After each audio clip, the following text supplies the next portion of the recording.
All right, guys, Adam Trigger here. Welcome to On the Clock. It's our new daily college basketball show that's going to put me on the clock for 5 picks. I've got about 90 seconds to talk about each game. When we were thinking of the idea of the show, one of the big concerns was, we can't be 10 minutes in the show and you're still talking about Vermont starting lineup. So I said, put me on a clock. It's a 90-second clock. And when you hear this, that means we move on to the next game. So the 5 categories are going to be as follows. It's going to be a marquee matchup. We're going to do a money line parlay, a total of the day, a boots on the ground play, which means somewhere I've been. We'll talk about one of those games. And then a fan choice. We'll put a poll up on the WagerTalk site on a daily basis for you guys to pick a game. Right now, there's only one fan of this show, and that's me. So I'm going to pick today. But stay tuned to the end because I'm going to give you something that I actually bet. So without further ado, it's Friday. It's a small slate. And the marquee game today, I guess, is Indiana-Nebraska. Although it is a pretty big game, both these teams have pretty good records out of the Big Ten. And we're going to set the countdown a minute, 90 seconds. So Indiana-Nebraska here, as I filter through my notes, basically what it comes down to for me, this number's out of control at 4.5, but my number says Indiana, but personally I like Nebraska. And the reason is their home court advantage in this spot. Indiana has not been great on the road, and this is a tough trip, and it's also a very tough place to play. This also feels like it could be a difficult matchup for Indiana because Nebraska does a good job of defending the rim, and Indiana really likes to run most of their offense through the post. If you look at them coming into today, Indiana is 9th nationally in field goal percentage, 50.9% from the field. I just don't know that there's any way that Indiana goes on the road here and shoots their season average with Nebraska's ability to defend the rim. So for me, there's absolutely no way that I would come in now and play Nebraska minus 4.5. I don't think it's crazy to think that you wouldn't get buyback and maybe this gets pushed down a little bit. But I do think Nebraska wins here. So I'm not going to give out a pick against the spread, even though that's typically, we give a pick in this spot. But I do like Nebraska to win. And I'll go ahead and segue that into the next section, which is our money line parlay, because I think you could take Nebraska's money line. There's the buzzer. I think you could take Nebraska's money line and parlay it with another money line, probably the best way to use Nebraska today, in my opinion. So that buzzer didn't work very well, but we'll try again. So that's the marquee matchup today. Nebraska, Indiana. It's out in Nebraska. I think they have a huge home court edge, and I think Nebraska gets the win, which leads us into the money line parlay section. This won't always be favorites. I might decide to parlay a few dogs together and go that route. But today, again, very limited slate today. And so I think I'm going to latch on to that Nebraska minus 185. And I'll always try to get this to plus money. So I think the way I would look at this today would be to pair it with Colorado. Nebraska money line to Colorado money line. And that's right now in the minus 115, minus 120 range. So I'm going to throw Northern Iowa money line in there as well. Gets it right to around even money. I'm not going to spend a ton of time on Northern Iowa.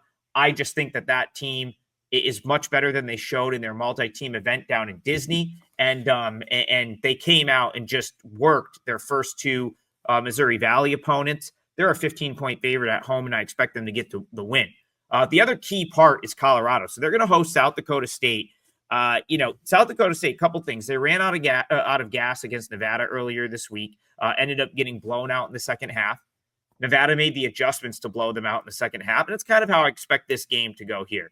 Oscar Clough has been banged up. He only played 19 minutes in that Nevada game, and there was some money that came in overnight to Colorado. I don't really want to lay 8.5 or 9.5, but I certainly think Colorado can win this game at home.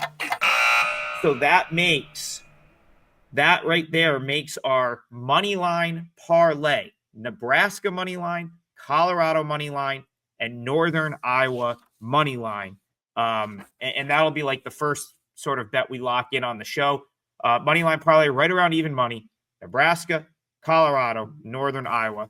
I think that's a winner. All right, next section is going to be total of the day. Every day we'll look at a total. Today, we're going to look at a total in the Boston University Merrimack game, which is out on it's a home game for Merrimack. I believe it's the first home game that Merrimack has played. Let's start the timer. First home game that Merrimack has played since mid-November. And just a little background on this sort of regional rivalry. Merrimack has not won this game since moving to D1. So you know they have to be like definitely motivated in this spot. But I'm going to talk about the total here because I think both of these coaches really, like specifically Boston University, has prepared for Merrimack extremely well over the years to be 4-0 in this rivalry, if you want to call it that, since moving to the Division I level. Joe Jones, Boston University's coach, seems to always have Merrimack's number. There's a couple of games so far in this sort of series, 68-54, 68-61. I think, he defends what Merrimack wants to do extremely well. And you're looking at like true tempo rank, Evan Maya, both these teams, Merrimack 284 nationally, Boston University 290. Now, I love this Merrimack team this year in the MAC conference. I think there's a lot of upside with this team, but I can't ignore the fact that their offensive rating has been very poor this year. And I think you have a scenario where both of these teams know each other extremely well. I think you're looking at a 60 to 65 possession type game. And for that reason, it feels like a 1st to 60 wins type game for me here, like we've seen in the past. I like the under. I think we're at 127 or 127 and a half. All right. Timer's going off. I think I said it twice. We're going to get a better timer and one that's visible on the screen, but we'll call it under in Boston University and Merrimack. Okay, time for boots on the ground. This is going to be a place that I've been, a venue that I've been, again, it's a light slate on Friday. So I'm going to go to the Saturday card, and I'm going to talk a building I've been to a million times, and that's the Carrier Dome, now the JMA Wireless Dome. I'll still always call it the Carrier Dome. For Syracuse, Georgetown, the rivalry renewed.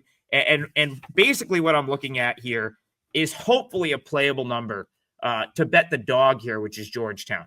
I think this is going to open. I think this should be more like, I'm hoping to get like a Syracuse -5 or something like that here so I can play against that. I've got Georgetown more in the +3 range, and I'm really hoping that Tuesday night's performance by Syracuse dropping 102 points on Albany has them inflated to the point where I can justify taking Georgetown against them. I think Syracuse is a bad basketball team. I think they're poorly coached. I think some of their offensive numbers against really lesser teams like Lemoyne scoring 86, 104 in an overtime game against Youngstown State, and 102 against an Albany team that really struggles to defend the rim, has this team very much inflated from an offensive standpoint. They're 349 nationally, shooting just 27.3% from three. That's awful. And their best playmaker, J.J. Starling, broke his hand and is out for the foreseeable future. Georgetown's beat the bad teams this year. They've lost to good teams like Notre Dame and West Virginia. But Notre Dame and West Virginia are better teams, in my opinion, than Syracuse right now. Ed Cooley has figured it out at every stop. He figured out how to win at Fairfield. He figured out how to win at Providence. He's going to figure out how to win at Georgetown eventually. And I think he figures out how to stay within the number here. I like Georgetown plus the points, and I'm hoping I get enough points to actually add that to my client card on Saturday. That's a Saturday game here in Syracuse, New York, Georgetown, and Syracuse. All right. This will normally be where we throw a poll up on the WagerTalk Twitter or X or whatever we're calling it these days, and ask you guys which game you want me to break down as the fan choice. Like I said, right now there's only one fan of this show, although you could become a fan by liking, subscribing, and following the WagerTalk YouTube channel. But right now, one fan. The only fan is me. So I'm going to talk about the game I want to talk about, but it's also a game that I've got up for sale. So if you've made it this far, if you survived 9 minutes of me so far, then you're going to get rewarded with a game that I played for my clients, and that is Army plus 11.5. As you can see, I've got my Army hoodie on, one of my favorite pieces of merch I've ever got, which I actually got at the Army-Navy game with our guy Dan Newby a couple years ago. Met him and Kelly down there. That was an awesome experience. But we're talking Army basketball today. And I'm just not fully buying George Washington being an 8-2 team that should be favored by double digits. This is a team that I had in the bottom 4 of my A10 ratings coming into the season. And basically they've beaten a bunch of teams that they should beat. They're 8-2 with 8 wins over teams that they're kind of expected to beat. So I think George Washington is a little bit overrated because of that. Army, on the other hand, I've been very impressed with. Jalen Rucker comes back after a year of having to sit out a year last year because he wanted to transfer, and you can't leave a service academy after your sophomore year. So he was basically stuck because he would have gotten NIL money. He would have gotten a bag going somewhere, probably be playing somewhere in the A10 right now. But he couldn't leave because of rules at the school. He takes the year off last year. He decides to come back and play his senior season this year. And he's, unsurprisingly, one of the best players in the Patriot League, averaging close to 20 points a game. But the nice thing about how this worked out for Army is they had a year under their new coach last year, new system, and it allowed guys like Josh Scovins and Ryan Curry to emerge as other legitimate options. Now you've got Curry, Rucker, and Scovins. This is a nice little Army team that I think has an outside shot to win the Patriot League this year. I think they're that good.